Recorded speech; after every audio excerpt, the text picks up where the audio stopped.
All right, this is our last video tutorial of Lab 3. And in this video, I'm going to show you how to measure the size and phase of Venus. And we're going to do this for a series of images, beginning with the image of Venus that you collected in Lab 1. Now, if you didn't get one in Lab 1, not a problem. Sometimes Venus is too close to the sun. You may not have gotten one. But we will then continue and do this with a collection of images that we at Skynet have already taken for you of Venus over the course of its entire orbit. The question is, orbit around what? If Venus is orbiting the sun, we live in a heliocentric universe where all the planets orbit the sun. And this results in a particular pattern of sizes and phases for Venus. Or maybe Venus orbits the Earth. In that case, we would be living in a geocentric universe, which is what the ancient Greeks believed. And in that case, everything orbits the Earth. And that results in a very different pattern of sizes and phases for Venus. So by measuring the size of Venus and the phase of Venus over the course of its orbit, you can distinguish whether we live in a heliocentric universe or a geocentric universe. And this is exactly what Galileo did in 1609. So you're about to repeat a rather famous experiment. So I'm going to share my screen. Okay, here we are in Afterglow. And the image that we're looking at is the image of Venus that I took for Lab 1.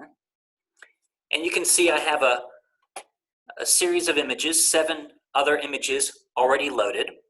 And these are the archival images that Skynet has already taken for you. You can find them by going to Data Providers, go into the sample directory, then into Astro 101 Lab, and Lab 3, and down to Venus. And you can see here they are. Just select them all and import them. I've already imported them, so I'm just going to go back to the workbench. Now, what we're looking at is primarily sky glow. Venus is very bright, and that light, as it comes down through Earth's atmosphere, gets scattered all over the place. And as we learned in Lab 1, if we want to see the planet, we have to change the brightness and contrast settings. So if we come up here to the presets, select Bright Target, and we get rid of that sky glow, and we're looking at the planet. So you can see that when I took this particular image, Venus was a crescent in shape. So to measure its phase, we have to measure 2 things. We have to measure how big it is going across here. That's the short distance, and we call that the illuminated angular distance. And then we need to measure the size of the planet from tip to tip, here to here, and that is the angular diameter. Okay, so to do this, we go to the ruler tool, and you want to make sure that centroid clicks is off, not turned on, because we're not trying to centroid on a moon or on a planet. We're trying to measure the extent of an object, so make sure that is turned off. And then you click on one side, kind of find the edge. We'll do the short distance first, the illuminated angular distance, and then go to the other side. And it's a bit of a judgment call where the edge is. The atmosphere blurs this out a little bit. And so you're going to have to pick a particular shade of gray that you consider to be the edge. And this is a little bit arbitrary, so it's something you can talk about in your sources of error. Okay, I've done this, and I measure 9.7 arc seconds. We can round it off to the first decimal point. And you can enter this into your lab. I'm also going to put it in a spreadsheet that will make it easy to copy and paste into the plotting tool in just a moment.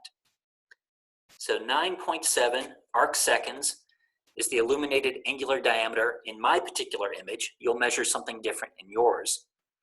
And then that's the illuminated angular distance. The angular diameter is going from point to point, tip to tip.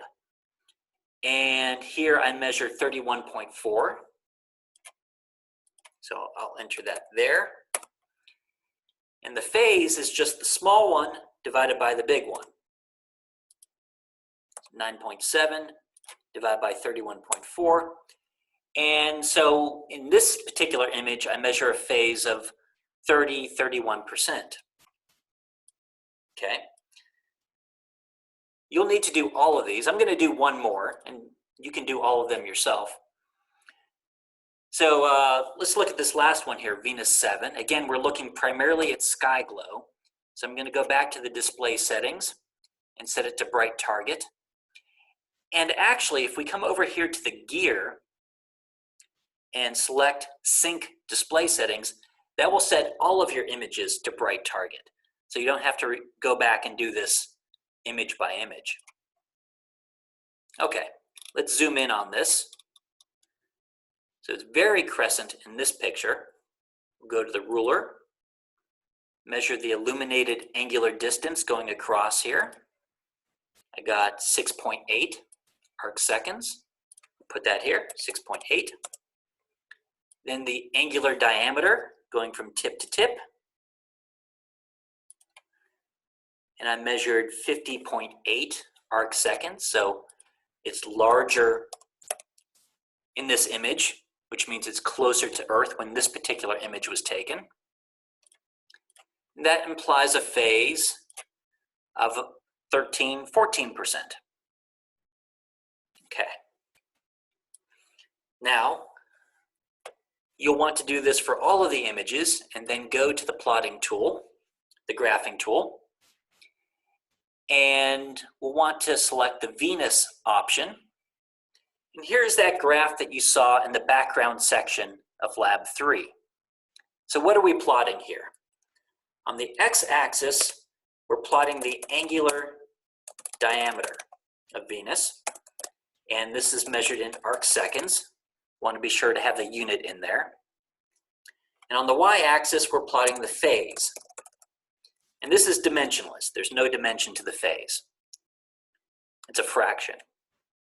Okay, so a good title for this might be phase versus angular diameter, or we can make it a little bit simpler, perhaps phase versus size. Either is okay.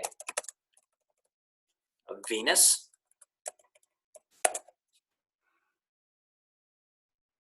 All right. And what we have here, these orange data points, when you first load this page, there's going to be some random data in there. We're going to want to get rid of that. So we can highlight and delete. And then we'll input our own data. So on the x-axis, we want angular diameters. Those are these numbers. The y-axis, we want the phases. Those are those numbers. So I'll just copy those and paste them in here. And we have 2 data points. And ultimately, you'll have 7 or 8 data points, depending on whether you got an image in Lab 1 or not. Now, if these data points cluster around the orange curve, we live in a heliocentric universe, and this is explained in the background section. In the heliocentric universe, you get this particular pattern of phases versus sizes. And if your orange dots end up primarily in the blue area, that means we live in a geocentric universe. So you'll be able to test and determine the nature of our solar system. Then when you're done, all you have to do is save it. So here you can save it as a PNG and upload that in WebAssign. And if the image is too large for whatever reason, you can also save it as a JPEG. It's a lower quality image, but a smaller file size.